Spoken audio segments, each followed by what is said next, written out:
WIZ nagbabalita ng tama, naglilingkod ng tama.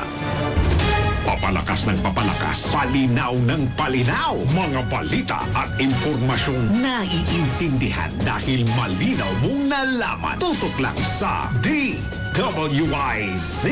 mula umaga hanggang gabi. Updated on air and online.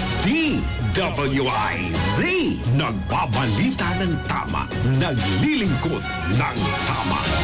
DWIZ Todo Balita, Lunes hanggang Sabado dito sa DWIZ-FM 89.3 News Radio Dagupan. Todo Balita.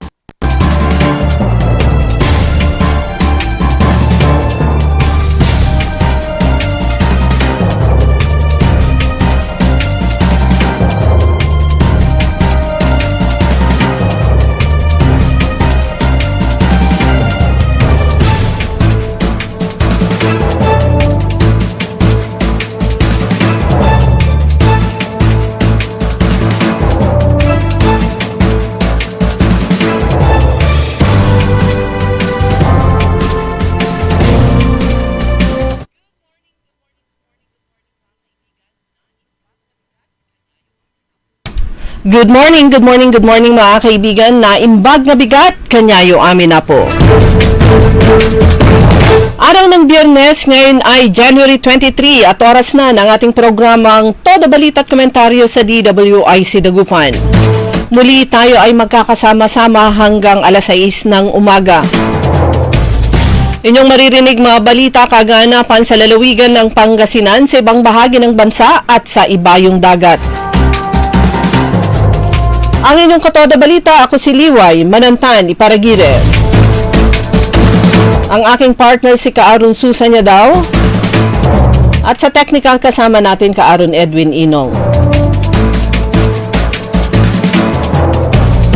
Sa ulo ng mga balita sa Balitang Nasyonal, 2 impeachment pa inihain laban kay Pangulong Marcos. Todo Balita.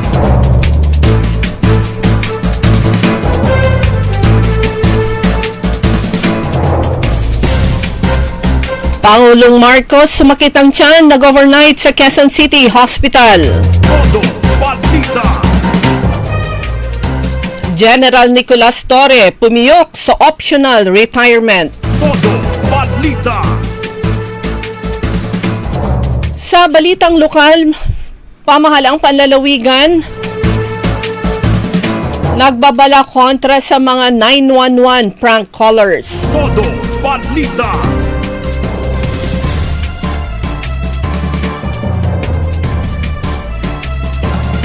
Anti-rabies vaccination isasagawa sa lungsod ng San Carlos. Todo Balita.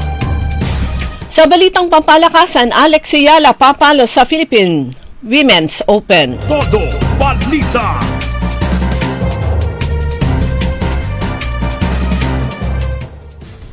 At ngayon sa detalye ng ating mga balita.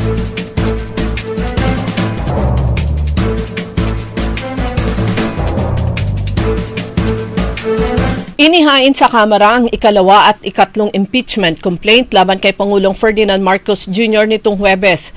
Ang Makabayan Bloc sa pangunguna ni ACT Teachers Party List Representative Antonio Tinio ang nag-endurso ng ikalawang impeachment na isinampa ng Grupong Bayan. Huwebes ng umaga, kaugnay umano sa mga issue ng korupsyon sa pambansang pondo na may kaugnayan sa flood control scams. Gayunman, hindi tinanggap ng Office of the House Secretary General ang ikalawang impeachment dahil wala sa nasabing tanggapan at nasa Taiwan si House Secretary General Chelo Garafil para tumanggap ng award at wala umanong sino man sa kanila ang otorisadong tumanggap ng inihaing panibagong impeachment. Dahil dito ay iniwan na lamang na Makabayan Bloc ang kopya ng reklamo sa tanggapan ni Garafil at ipinalalagay nilang naisampa na ito bilang pagtalima sa Constitution at Rules of Impeachment. Samantala nitong Huwebes ng hapon ay sumunod namang naghain ng ikatlong impeachment labang kay Marcos ang mga kilalang kritiko at taga-suporta ni dating Pangulong Rodrigo Duterte, pero hindi rin ito tinanggap ng Office of the Secretary General.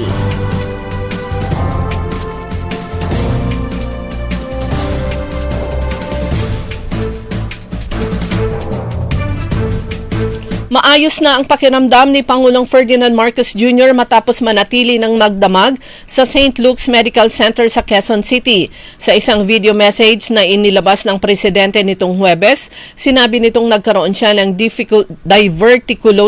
diverticulitis o pananakit ng tiyan kaya kinailangang sumailalim siya sa magdamag na obserbasyon sa pagamutan. Sinabi rin ng Pangulo na karaniwang reklamo ito ng mga taong matindi ang stress at mga taong tumatanda na. Aminado ang presidente na pinaghinay-hinay siya ng kanyang mga doktor pero hindi anya nito masunod dahil sa dami ng trabaho. Kasabay nito mistulang kinantyawan pa ng presidente ang kanyang mga kritikong gusto siyang mawala sa pwesto na huwag masyadong ma-excite dahil hindi nakamamatay ang kanyang kondisyon.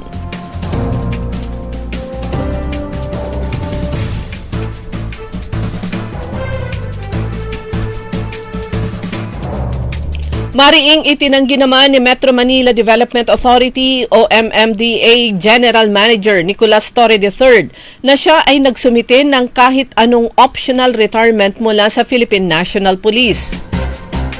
Wala kasi akong pinipirmahang application paglilinaw ni Torres.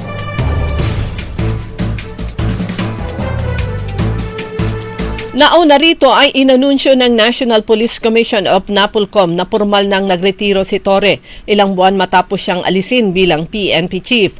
Sabi naman ng Malacanang na ayos na ang gusot sa retirement ni Torre sa PNP.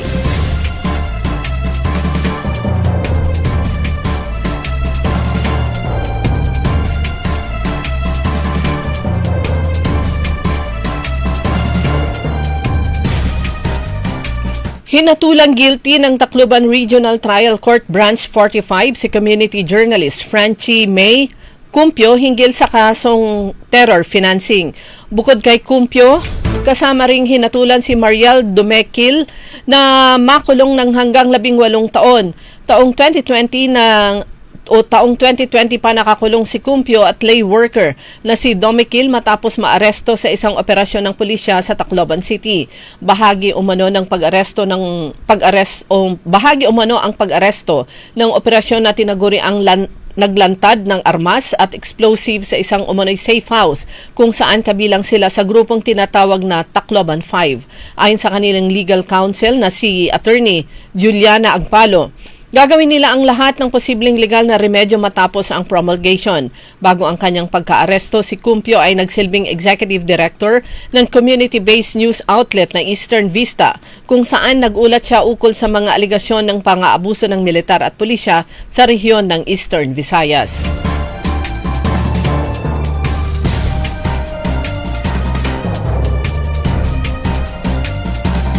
Arestado naman ang isang Russian vlogger na nanakot sa kanyang video na magkakalat siya ng HIV habang nasa bansa nitong Miyerkules. Ayon kay Bureau of Immigration Commissioner Joel Anthony Viado, si Nikita Shekhov, 21, dinakip nitong nakaraan sa isang condominium sa Quezon City ay walang lugar sa bansa dahil sa paghasik ng takot, gulo at nagpapakita ng kawalang respeto sa mga Pilipino. Sa viral video ni Shekhov sa BGC Taguig City, sinabi nito na BGC Manila, let's jack off everybody. Manila BGC's let's spread HIV. Pahayag nito. Makikita rin sa isang video na nasa loob ng kwarto ang nasabing Russian na nagsabing, my fellow Filipino, please look and listen. Nakapiit na si Shekhov sa Bureau of Immigration Detention Facility habang nakabinbin ang deportation proceedings laban dito. Nakapiit ito sa Bureau of Immigration Detention Facility habang nakabinbin ang deportation. At nakipag-ugnayan na rin ang Bureau of Immigration sa Department of Health matapos na makita sa video na may mga pasa, sugat at mapupula sa leeg ang nasabing dayuhan habang nagsasabing siya ay magpapakalat ng HIV.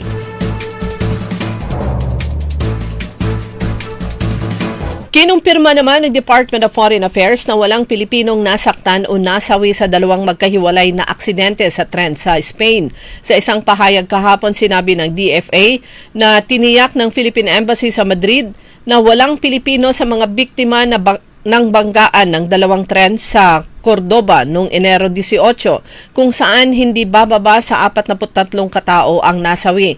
Sinabi rin ng Philippine Consulate General sa Barcelona na wala ring Pilipino ang nadamay sa isa pang train crash sa Barcelona noong Enero 20 na ikinasawi naman ng isang katao at ikinasugat ng nasa 37 iba pa.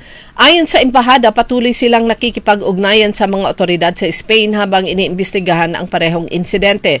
Handa rin ang embahada at konsulado na magbigay ng tulong sakaling may Pilipinong naapektuhan ng dalawang insidente.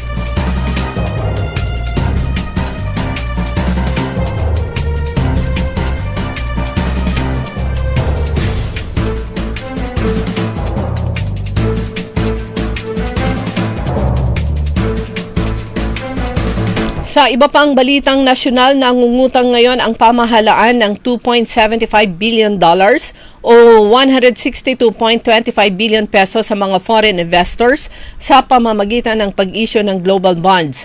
Ayon sa Department of Finance, ito na ang pinakamalaking foreign commercial borrowing ng pamahalaan sa loob ng 3 taon. Hindi tulad ng mga utang sa development partners tulad ng Asian Development Bank at Japan International Cooperation Agency na may grace period, mas mahaba ang panahon ng bayaran at mas mababa ang interes. Ang bonds ay mas mahal ang interes at mas maiksi ang bayaran. Wala ring grace period. Ang nalikom mula sa global bonds ay babayaran sa loob ng 5.5 taon, 10 taon o di naman kaya 25 taon. Ang huling foreign commercial borrowing ay noong January 2025 nang nakalikom ang pamahalaan ng $2.25 billion. Ang interes ng mga foreign investors sa pagpapautang sa Pilipinas ay tinuturing ni Finance Secretary Frederick Go na patuloy na tiwala sa bansa. Gagamitin ng pamahalaan ang utang sa pagtustos ng mga gastusin nito.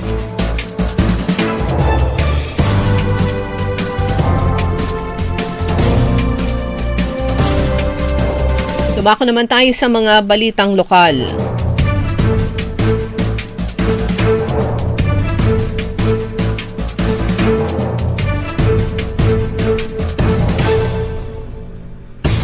Bilang tugon sa patuloy na pagtaas ng bilang ng mga prank callers sa Pangasinan 911, nagpatupad ang sangguniang palalawigan ng Pangasinan Anti-Prank Callers Ordinance o kanilang ipinasa. Sa bisa ng Provincial Ordinance No. 369/2025, an ordinance prohibiting and penalizing prank calls to the Pangasinan 911, may kaukulang parusa na ang pagtawag sa Pangasinan 911 para sa mga sumusunod na gawain: pagbabanta, paggaya o panlilinlang, prank calls o pag-ulat ng peking emergency, pagbitiw ng mga profane languages, salitang bastos o pagmumura, at paulit-ulit na pagtawag na nagdudulot lamang ng istorbo. Ang Pangasinan 911 ay para sa tunay na emergency lamang, igalang at gamitin ng tama upang agad na makulong o makatulong. Gamitin agad ito upang agad na makatulong sa mga tunay na nangangailangan, pakiusap ng pamahalaang panlalawigan.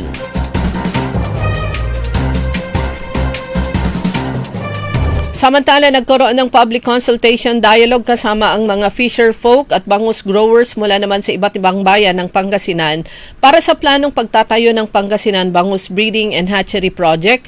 Ito ay sa ilalim ng PRDP Scale Up sa Bulinaw, Pangasinan. Sa ngalan naman ni Governor Ramon Gico III, humarap si Provincial Administrator Manuel Manny Luis Jr. sa grupo para malaman ang kanilang mga saloobin.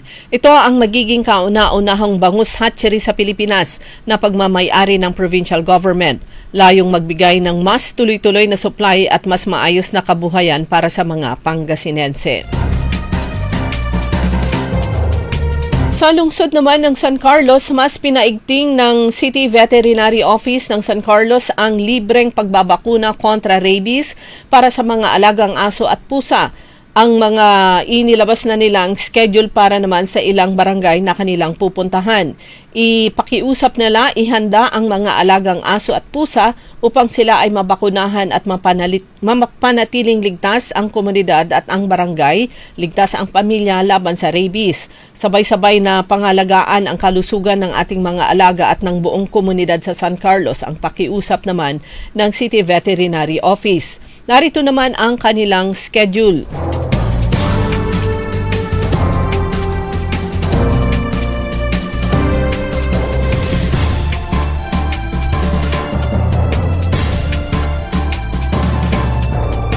Natapos kahapon ang pinakahuli na ginanap sa Barangay Tubag at ayon sa City Veterinary Office, ilalabas nila sa mga susunod na araw ang schedule naman para sa iba pang mga barangay.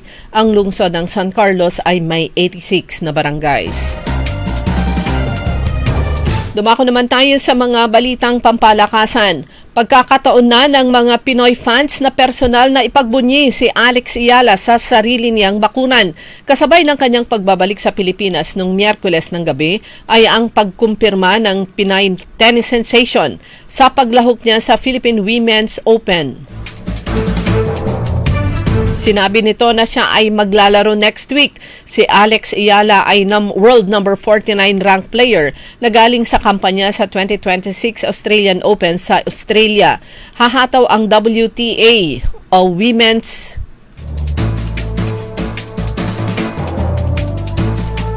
Tennis Association 125 level tournament sa January 26 hanggang 31 sa Maalamat na Rizal Memorial Sports Complex sa Malate City o sa Makati, Manila City.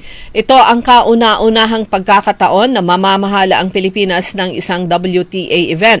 Bigo naman ang 20 years old na si Ayala na makapasok sa second round ng women's singles at doubles event ng Australian Open. Pero good news nga para sa mga Pilipino dahil sa ay makakapaglaro sa nasabing torneo sa Pilipinas. Magbabalik naman sa eksena ang Asian Beach Games matapos ang isang 10 taon na pagkawala sa pamamahala naman ito ng Sanya, isang popular resort city sa Hainan province ng China. Bukod sa 15 disciplines na may nakalatag na 63 gold medals sa 14 na sports ay itatampok din ang ABG o sa nasabing ABG o Asian Beach Games ang sports tourism na isinusulong din ng Philippine Olympic Committee at ng Philippine Sports Commission. Nakatakda ang Asian Beach Games sa April 22 hanggang 30. Sinabi naman ni Philippine Olympic Committee Chairman Bambol Tolentino na magpapadala ang POC ng 180 atleta na sasabak sa 3-on-3 basketball, open water swimming at water polo, aquathlon, beach athletics, beach handball, beach kabaddi, beach soccer, beach volleyball, beach wrestling, dragon boat, jiu-jitsu, sailing, sport climbing at takbol. Yan ang kabuuan ng ating mga balita sa Todo Balita. Ang inyong tagapagbalita, ako si Liway Manantan Iparagire. Ang oras po natin, alas 5:20 ng umaga. Hoy mga suki, hanap nyo ba ay mga murang bilihin, malinis at sariwang pagkain sa pang-araw-araw at handaan tuwing may okasyon? May suggestion kami sa iyo. Tayo na sa Macador Market na kung saan inyong mabibili ang mga mura, sariwa, malinis at ligtas na bilihin tulad ng karne ng baboy at baka, manok, isda, gulay at iba-ibang sangkap sa pagkain. Matatagpuan din sa Macador Market ang dry goods, groceries, eateries at fruit section. Kaya ano pang hinihintay nyo? Gawing bongga ang handa mo everyday with Macador Market. Macador Market is open from 4 a.m. to 8 p.m. Visit us at Macador Market, Galvan Street at Zamora Street sa downtown, Dagupan City. Mahal, magtanim nga tayo ng puno dun sa may tore. Naku mahal, bawal daw magtanim ng mga puno doon. Pwedeng makaapekto yan sa daloy ng kuryente at magdulot ng brownout. Kanino mo naman nalaman ang mga yan? Hello po, ako si Linoy. Tama si Nanay. Kahit ang konting pagsagi lamang ng mga dahon o sanga ng puno sa linya ay maaari nang makaapekto sa daloy ng kuryente. Gusto niyo bang mawalan ng kuryente? Aba ayaw. Kapag nakakita ng ganitong gawain, i-report agad sa 0917-847-6427 o 0918-847-6427. Isang paalala mula sa NGC. Magandang araw po sa ating lahat, sa ating mga bisita. Inaanyayahan ko po kayo sa aming lungsod ng Alaminos para po mabisita at ma-experience ang ating mas pinagandang 100 Islands. Marami na pong pagbabago sa ating mga isla at sana makita namin kayo dito sa aming lungsod para po makapag-swimming, makapag-enjoy kasama ang inyong barkada at ang inyong pamilya. Tara na! Dito sa Alaminos City para sa ating 100 Islands. Ang patuloy na pagpapaganda sa 100 Islands National Park at lungsod ng Alaminos ay pinangungunahan ni Mayor Art Brian Celeste. DWIZ.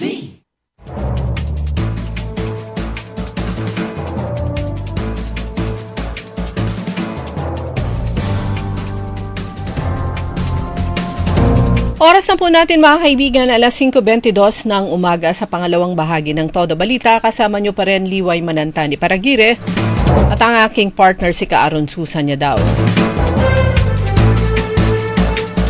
Ngayon po ay January 23, malapit nang matapos ang buwan ng Enero, ganun lang kabilis.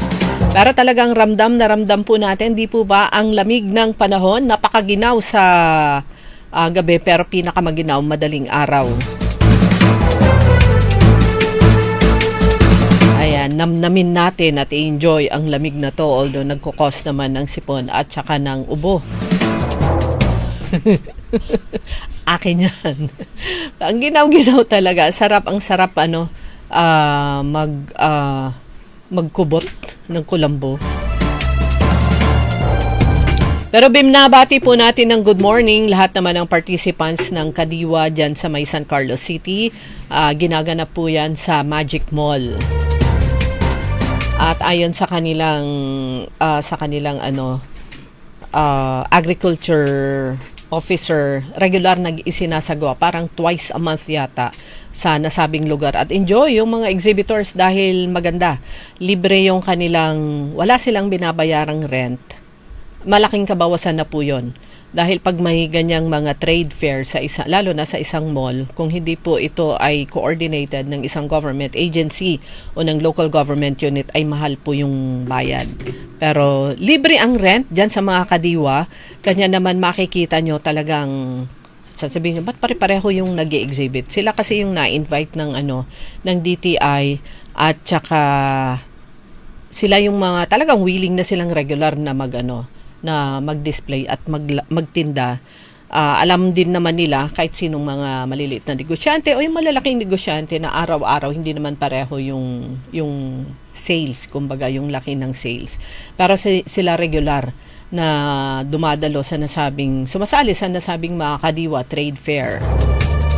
At masabi nga malaking kontribusyon din sila sa recognition o award, national award na natanggap ng lalawigan ng Pangasinan. Dahil po yung Kadiwa sa San Carlos City na isinasagawa ito in partnership with the provincial government of Pangasinan. At syempre, dyan sa may Capitol Complex, meron din namang once a month ba yun na Kadiwa dyan sa Capitol Complex. Pero sa mga susunod na araw siguro dahil sa inaayos po yung mga kalsada dyan sa loob ng Capitol Complex. Baka by this time, yung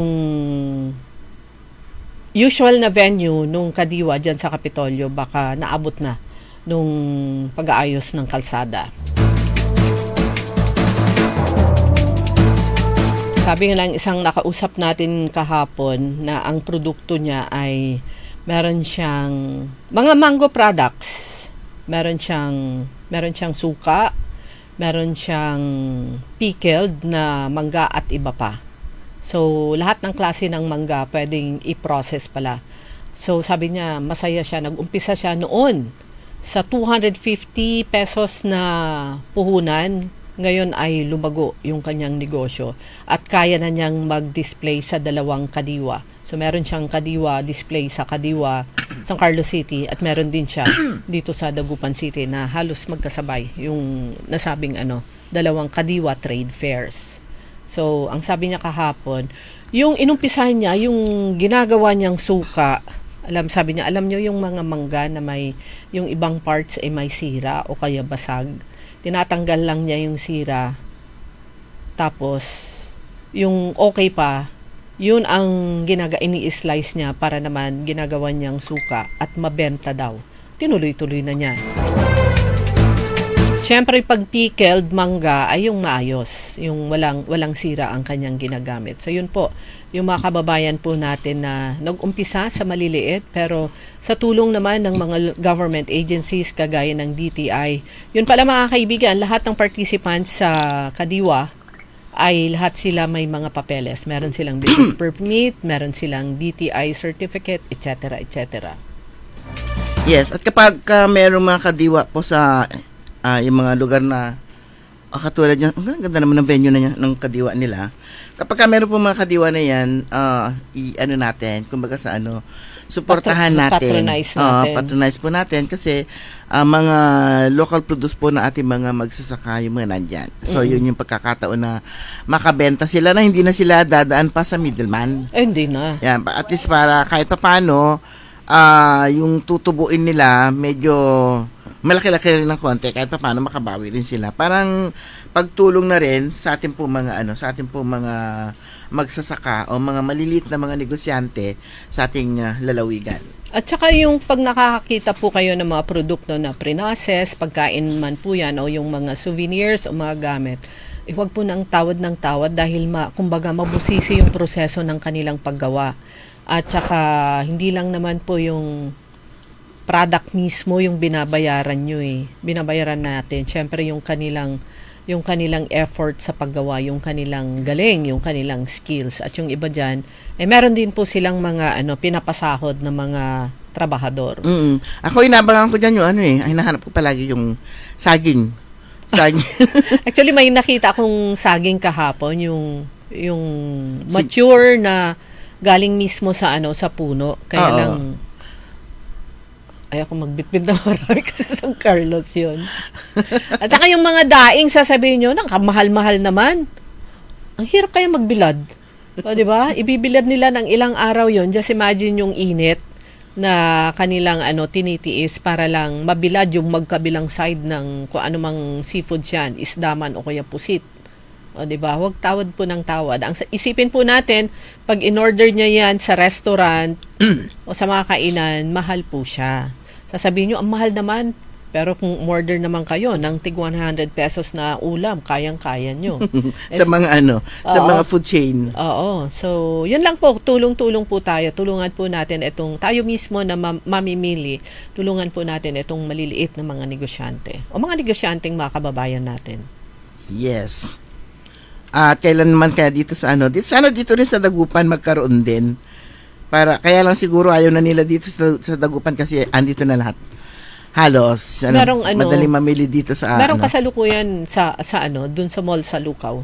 Meron din. Kaya ngayon nakausap ko kahapon na sole proprietor na yun nga yung produkto niya, suka, na mangga at mga naglagay din siya doon. Ibig sabihin sabi nga niya mula nung umpisa ay lumago yung kanyang negosyo. Sabi niya, tiyaga lang. At saka hindi ka dapat hindi ka dapat panghinaan kung kahapon nung isang araw maganda benta mo tapos sumunod mahina. Ganun lang talaga yung negosyo. Speaking of ganyan talaga yan, meron talaga yung tinatawag po nilang peak season, katulad dyan sa Malimgas. Anong araw ba yung peak season talaga? Kapag Pasko, kapag New Year, ganyan talaga yung mga tao talaga gumagastos para magpaganda. Yun yung peak season nila, tsaka yung lalong peak season nila after election. Yun. Ang marami. Bastante. May pera lahat ng tao. Nag-bonus lahat ng Sana all. Kasi kapag December, ang nagbobonus lang yung mga holiday season, ang nagbobonus yung mga empleyado. Mga government, lalo na yung mga government. So parang employees. Marami na rin yun. Mas marami, syempre, kapag ka-eleksyon, lahat. Di ba? Halos. Di ba? Pero Maski hindi nagtatrabaho, may bonus. Mas maano sila? Mas marami. Masipag naman silang magpuyat. True. Kaya tuloy dami nagtatanong, tuloy daw ba ang election? Kailan nga ba barangay election? Tuloy, itong November. Uy, malapit na. Itong November na to? Oo, di ba pinuspone siya? Oo nga pa, malapit na kasi January na eh. Malapit na nga February. Okay. Tuloy po yun mga kaibigan. Actually, may nabasa na akong registration, pero hanapin po natin. Meron ng mga meron ng mga satellite registration. Pwede na rin sila pumunta siguro sa kanilang mga mga COMELEC offices para yung ibang tawag to magpa-active kasi meron yung iba matagal na hindi bumoboto kaya hindi na nila mahanap kung kanilang mga pangalan. Deactivate na. So, sandali, hanapin po natin. Voter registration for anong petsa nito? 2026 Barangay and Sangguniang Elections. Tuloy po yan, ha. Nahanap ko lang yung continuing voter registration kanto madya ay. Tuloy yung barangay elections, dalawang klase ng dasal yan eh. Yung mga incumbent na pwede pa sila for re-election, sana po manalo sila ulit. Yung mga ano naman, makakalaban nila, pandasal naman nila, sana ako yung manalo. Pero yung mga butante, alam na nila kapag kung sino mananalo, kapag may pera. Sabi nga nung kahit barangay yan. Sabi nga nung kausap ko kahapon yung kapag batikila, batikak, nantamang kapikwartak. Ayun, talanti, sabi nga nung kapikwartam, doon. Meron yung isang kaibigan ng kakilala natin nung last 2 barangay elections ago, sabi niya, bakit ganun? Tumutulong naman ako nung ako ay empleyado. Tapos nitong election, itong kampanya, barangay lang po yan na pangkagawad, umabot mahigit 60,000 yung nagastos ko. Tapos natalo pa. Bakit ganun? Yun ang tanong, bakit ganun? Yeah. Kaso ang nakikita kasi ng mga tao, pero Los Buenos, yung last night. True. Oo. Tama yun. Kaya nga, yung kapag tatakbo ka, yung accomplishment mo, pag start na ng campaign, zero kumbaga sa parang yung mga beauty pageant. Pag yung yung mga finalist na, back to zero lahat. Back to zero ang judging. Back to zero yan. Hindi nila nakikita yung accomplishment. Sabi nga nung kausap ko talantiawa, ang gano balo-balo ka, ang gano ang kapag ginawa, ang gano balong salta ka ni, basta wali kwartam, kabada ka, which is parang realization, totoo naman, kasi parang matunog ang pangalan, may pera yun. Ganun yung dating at may chance, may pera yun. Basta may pera, mas makikilala, pagka nga pumuso kwarta to. Yun. Basehan ngayon po pera. Sabi ko nga, sana, nakakalungkot. Sana dumating yung araw na katulad ng nitong flood control scam na biglang kasi akala mo nun talaga hayahay na talaga lahat sila, di ba? Lahat ng mga nakikinabang sa mga proyekto na napakalaki ng kinikita nila. Yung may mga flood, may mga ghost project pa. Ang tagal yan, ilang taon na nakikinabang sila. Sana one time yan din yung biglang boom! Parang lahat ng mga namimili ng boto, mahuli na. Sabi, bakit ganun? Sabi di ba yung mga buy-bus operation, isa lang yan na bumili ng shabu na huli. Pero yung massive na namimili ng boto na bawal naman, hindi naman nila nahuhuli. Tama. Ang daming may ebidensya, madaling manghuli nun. Mas makasingkat ka lang, gano dwara. Ang daling manghuli, kahit na sa dami, at least may mahuli ka. Pero wala talaga silang nahuhuli. Ayan. Hindi ko mahanap yung hinahanap ko pa rin yung schedule kung meron nang inilabas. Kasi yung lumalabas na nakikita ko sa barangay, doon sa BARM, doon sa Bangsamoro. Pero tuloy po mga kaibigan yung barangay elections. Wala pang inilalabas na postponement. Antayin lang po natin kung kailan yung yung mga hindi failure sa pagpapatala ng mga nakaraan after na ma-disenfranchise sila. Make it a point na itong barangay makapagparehistro na kayo, di ba? Yung mga SK before, hindi nyo na kailang magpatala birang regular na voter kasi yung inyong data COMELEC na mismo ang magmamigrate nung names nyo into regular voters. Automatic na siya. Oo, pero pa rin po yun. Kung qualified pa kayo sa SK na bumoto for SK, dalawa yung boboto nyo, SK at saka barangay. Hanggang 35, di ba? Yung makakaboto ka makakaboto ka para sa SK at saka regular voting. Yung balita kanina, ito nga tungkol nga po sa 911 prank callers. Yun, sa Pangasinan 911. Nagkaroon na nga po ng ng ordinansa at mahigpit ng pinagbabawal ngayon ang pagtawag na upang magbantalang, manggaya, manloko o prank calls o magkulat ng peking emergency. At bawal din yung pagbitiw nga ng bastos na salita paulit-ulit at yung paulit-ulit na pagtawag para mang-istorbo lang. Wala kasi yung iba walang magawa, parang curious. Yung iba curious lang muna, tapos na sila na siguro nakukitan sa boses ng mga sumasagot or nagpa-practice. So, sino mang lalabag dito, may kaukulang parusa na or multa na. Huwag nyo sabihin na hindi kayo huhuli kasi nga merong lalabas din naman yung mga numbers ninyo at madali lang silang matrace kung sino man sila. Ayan. Noong isang araw din palaging biktima ang mga schools sa mga tinatawag na bomb threat. Nung isang araw diyan naman sa Alaminos naman ang napagtripan at sabi nga nung mga estudyante basta kasi nasa nasa pag-handle katulad, di ba naman kino-cover natin dyan sa Lingayen. Kung minsan palalabas sila ng estudyante, sasabihin lang na mag-exercise sa labas. So, palalabasin. Meron daw pinalalabas sila. Hindi naman sinabi ko nagagalit. Dapat paglalabas, kalmante, yung mga upuan na ayusin pa rin. Yung daw electric fan, hindi na napatay. May nagagalit yata yung teacher.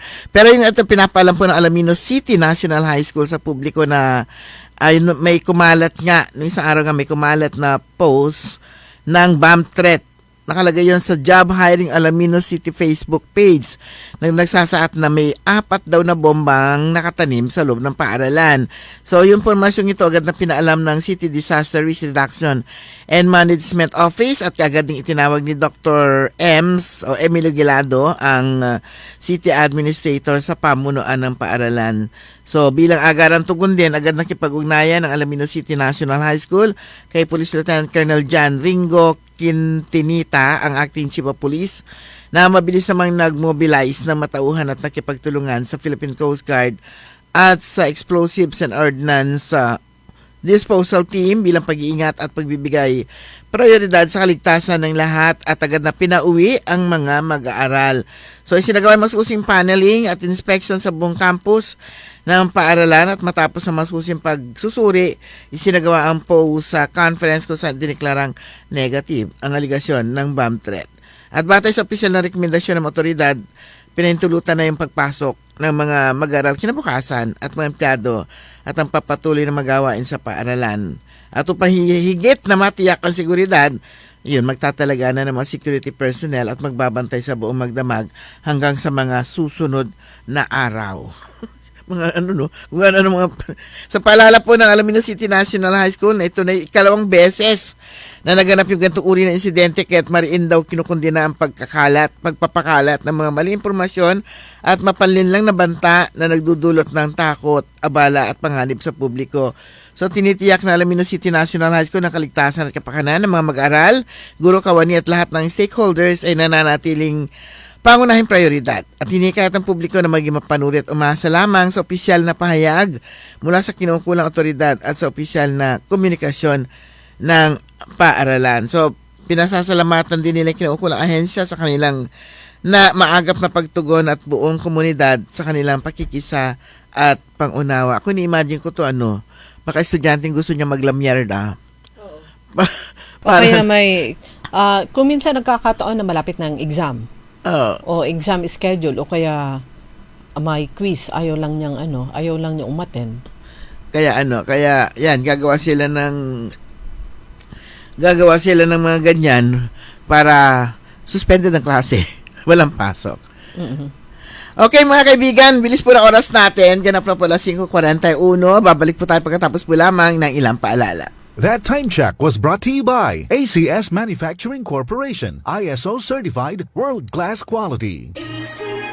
That time check was brought to you by Bingo Plus. Bingo sa saya, plus sa panalo. Gaming is for 21 years old and above only. Game responsibly, keep it fun. Ladies and gentlemen, the new face of your favorite restaurant in Dagupan City. The original party place in town. The Music Warehouse Club, Dagupan City. No need to go to Manila's top bars like Silo and BSK Club. Dagupan has it all. Fully air-conditioned with free entrance, free parking, and restrooms for all. Doors open at 7 p.m. Do well, live well, and dress really well. Find us at Paris Street, Barangay Pogo Chico. Contact us at 075-522-2617. Reserve your tables now. Mare, pabili nga ng sibuyas. Pagluluto ko lang ng ulam ang kumpare mo. Saan ba nagpunta si kumpare? Ayun, nagtatayo siya barong-barong sa ilalim ng tore. Ano? Mare, mapanganib sa tore. Tama ka dyan ate, maaaring magdulot ng panganib sa buhay at perwisyo sa komunidad ang pagtayo ng bahay o anumang struktura sa ilalim ng tore o linya ng kuryente. Naku, pupunta ko muna ang kumpare mo para mapagsabihan at maitigil ang ginagawa niya. Kapag nakakita ng ganitong gawain, report agad sa 0917-847-6427 o 0918-847-6427. Isang paalala mula sa NGCP. Kaya sabay nating paghandaan ang kinabukasan. Sa Fortune Life, maaasahan mo tapat ako sa aking pangako. Para sa compulsory insurance coverage for agency-hired migrant workers, Fortune Life Insurance. Securing your tomorrow today. Hoy mga suki, hanap nyo ba ay mga murang bilihin, malinis at sariwang pagkain sa pang-araw-araw at handaan tuwing may okasyon? May suggestion kami sa iyo. Tayo na sa Macador Market na kung saan inyong mabibili ang mga mura, sariwa, malinis at ligtas na bilihin tulad ng karne ng baboy at baka, manok, isda, gulay at iba-ibang sangkap sa pagkain. Matatagpuan din sa Macador Market ang dry goods, groceries, eateries at fruit section. Kaya ano pang hinihintay nyo? Gawing bongga ang handa mo everyday with Macador Market. Macador Market is open from 4 a.m. to 8 p.m. Visit us at Macador Market, Galvan Street at Zamora Street sa downtown, Dagupan City. DWIZ!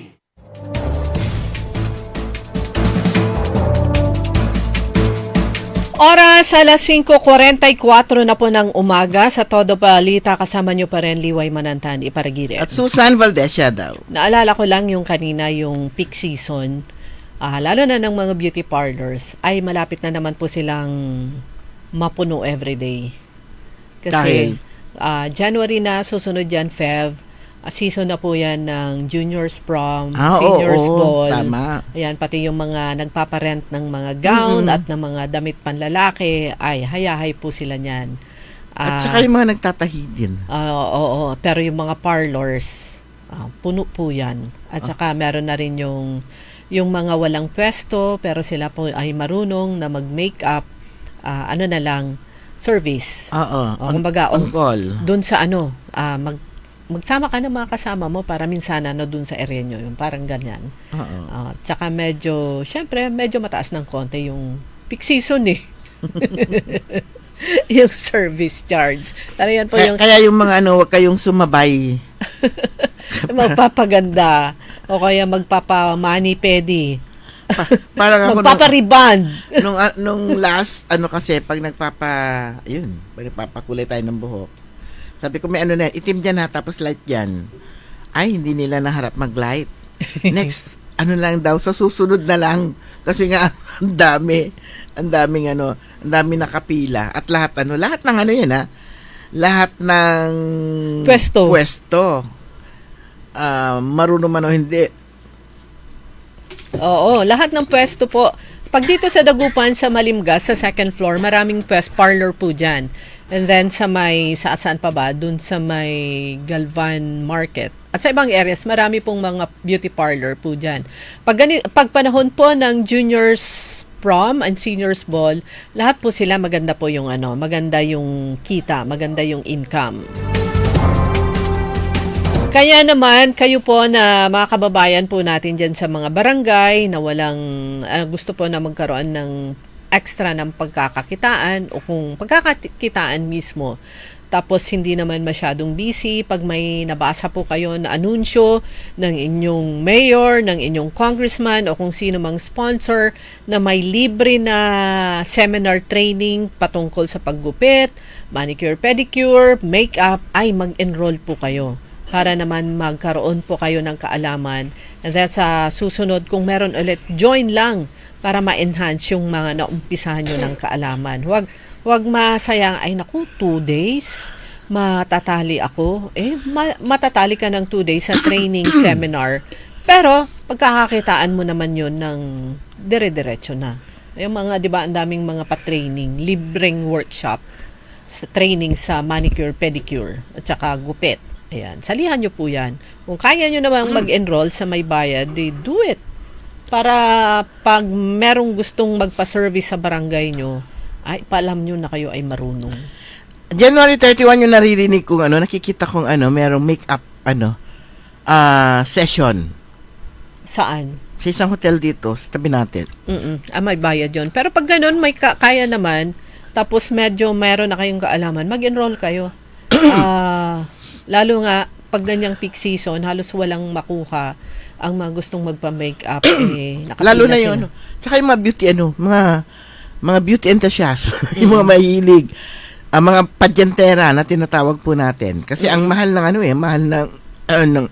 ang mahal nga ng pa-makeup kapag may pangalan na yung makeup artist, mga 5,000, hair and makeup na yon. Kaya nga yung mga ibang mga padyentera, natuto na silang mag-makeup ng sarili nila. Oo. Meron yung gigising siya ng alas 4, yung kasama nga namin naligo na siya nung gabi. Akala namin hindi na siya maliligo ng kinabukasan. So naligo pa rin. Yan. Tapos madali araw yun ha. Maaga siyang gumising. Pinakamaga kasi nga siyempre alam din niya gagawin niya ritual. Kasi 7:30 na. Ritual talaga, no? Hindi pa tapos. Pero pagkatapos naman niya, although maganda naman na sila with or without makeup, kailangan kasi nila, alam na nila pati magdikit ng eyelashes. Oo. Actually, isa yan sa mga training na itinuturo sa mga kandidata ng isang beauty pageant. So, sabi nga nila, tapos may personality development, paano mag-ayos, paano mag-ayos ng sarili, paano maglakad, paano yung pananamit.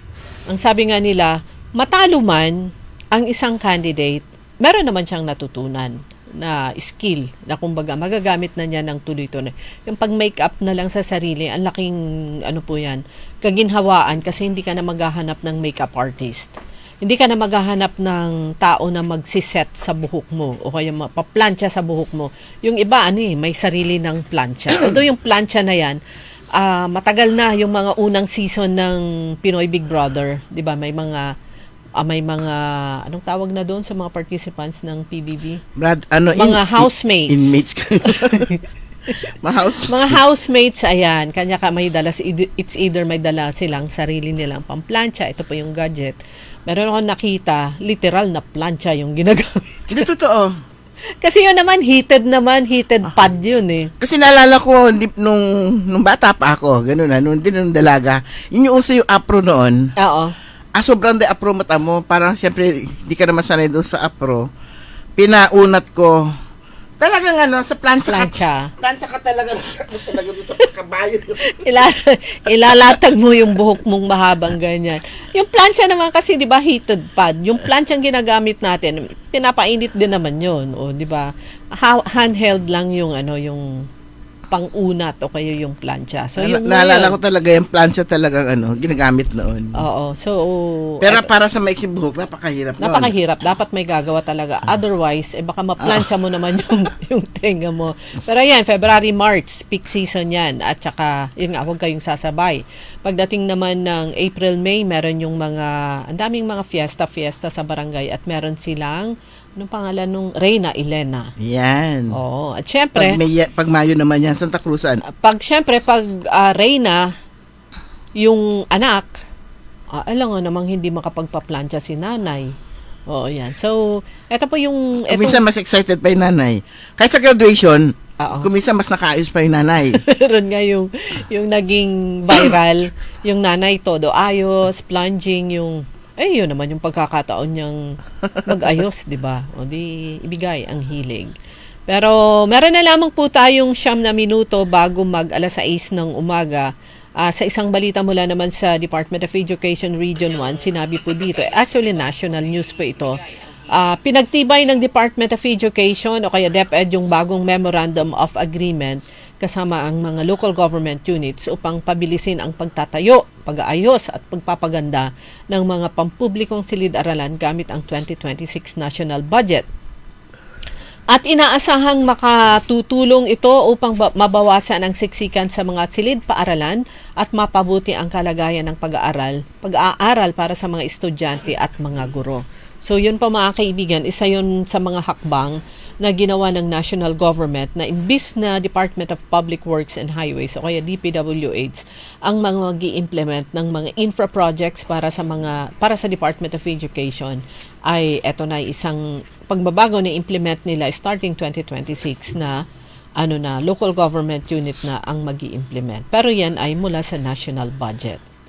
So tignan po natin, sana maging maayos at sana nagsisilbing malaking aral at leksyon itong nangyayari na yung nabuyangyang yung mga racket, napakaliking racket sa mga project. Ayan, siyempre unang natutukan dahil sunod-sunod na bagyo last year, flood control projects na ang daming substandard, meron yung talagang hindi tumayo, meron naman yung nagawa naman talaga.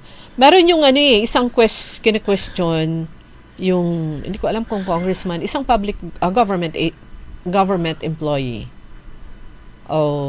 Hindi ko maalala kung DPWH o kung sabi, bakit ni-report nila? Sabi ni Vince Dizon, ni-report nila 100% completed. Ang explanation naman ng, I think, DPWH regional director, di ba ang sistema na, phase by phase, ang funding. Pag na-report na, phase 1 reported as 100% completed. Susunod naman yung second phase. Ganon din ang release. Ang sabi niya, tama po. Sabi, bakit sinabi 100% completed na? Bakit ganito pa itsura? Completed na yung first phase. Diba? 100% na yon at kailangan nang i-release yung budget for the susunod. Tsaka iba kasi, siguro kulang na ng pondo.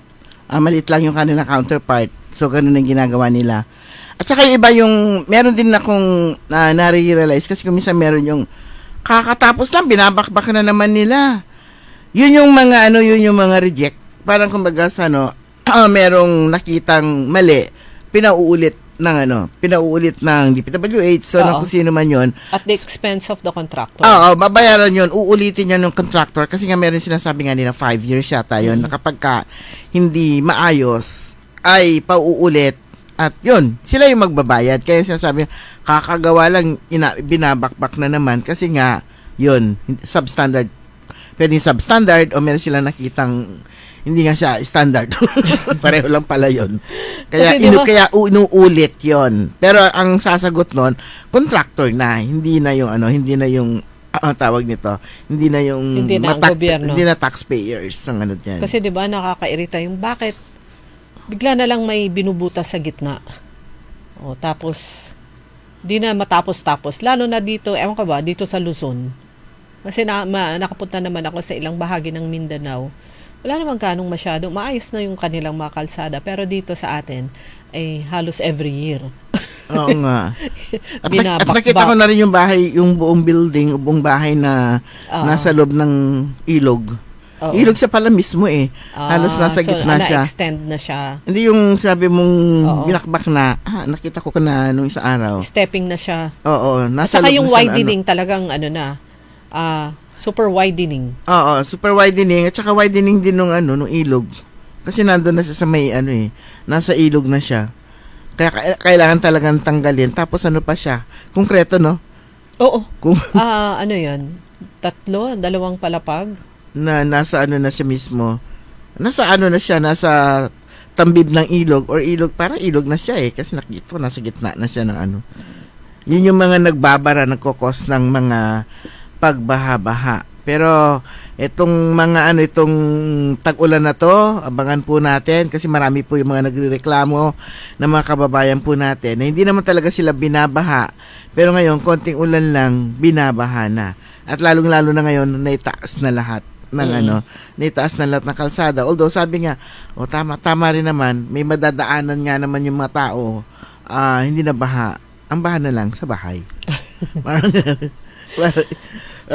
At yung kawawa talaga, yung hindi rin makapagpataas ng kanilang walang pang pataas, walang capability. At kahit na may capability kasi diba ang mahal ng mga construction materials ngayon? At saka capability ka, yung bahay mo hindi naman siya akmang tataasan. Kasi Oo, kapag kasi pag tinaasan mo yung flooring mo, dapat itaas mo rin yung bubong mo. Parang sa amin na gagaliwin lahat. para ka na rin nagpatayo ng Oo. ng panibagong bahay. Yung sa amin, sabi ni Mr. Y, kung gagalawin, uunahin yung bubong, i-adjust lang ng konti. Para tapos saka na lang kapag bumaha, tiisin muna. Importante, kapag umulan, tapos may kasamang hangin na malakas kagaya ni Uwan, ay hindi siya papalakpak. True. At hindi siya kandidato sa flying object. Kasi ang rainy season, alam mo, hindi na natin maalam kung kailan. Kasi nung isang araw, di ba, biglang bumuhos ng malakas na ulan. Kerbius ka, baka dire-diretso na yun. Ba delikado sa isko basurero. Pero hindi naman, sandali lang siya. Tsaka meron yung mga nakita nila yung effect nga ng uwan, yung lakas-lakas, uwan, yung malakas na hangin. Kaya yung mga iba, nag-change mind, yung gusto nila yung medyo para may glass. Ayan. Ayaw na nila ng may glass. Kasi nga, kapag yung talagang malakas ang hangin, pati yung glass kayang-kayang basagin ng malakas na hangin. Yan po yung power ng ng hangin at saka yung power ng tubig. Akala mo tubig lang yan na baha, tumaas. Naka po, itutulak po niyan yung mga kaya niyang itulak. Okay, good morning kay Randy Manawis, Aurea, si Ate Aurea, at saka si Cardito Bandong, Sir Napoleon ko, si Ernesto Musada, Glory Sanchez Maramba, Joseliada Mateo, Oscar Dolomente, Tristan Wyatt Gulay, at saka si Kuya Benjetan, pinapabati niya si Madam Rose Marique. Ayun, na happy birthday daw. Happy birthday. Ayan, kay Freddy Liavore, good morning. Ganon din kay Chicora Aquino at Kuya Marjan sa Barangay Tabung. At syempre si Kaaron Grace Matro at saka si Nanay Daddy. At saka si Mama Tak at ang kanyang tropa na sina Kuya Polly, si JR, si Jerome, si Ludi. O, di ba? At saka eto naman. Tsaka si Yaya pala. Si Yaya at saka si nabanggit na si Polly. Okay, mga kaibigan, para naman po sa mga kaibigan, mga kakilala ni Ma'am Jennifer Dalmasio, ayan. Ang kanyang labi ay ang wake po ay dun ginaganap sa sa tahanan ng kanyang kuya diyan sa Barangay Talibao sa bayan ng Calasiao. At mamayang hapon may necrological service ang Dagupan City National High School. Alas 2 hanggang alas 4. Ayan. Pero mga kaibigan, wala na po tayong sapat na oras. Nantabayanan po ninyo.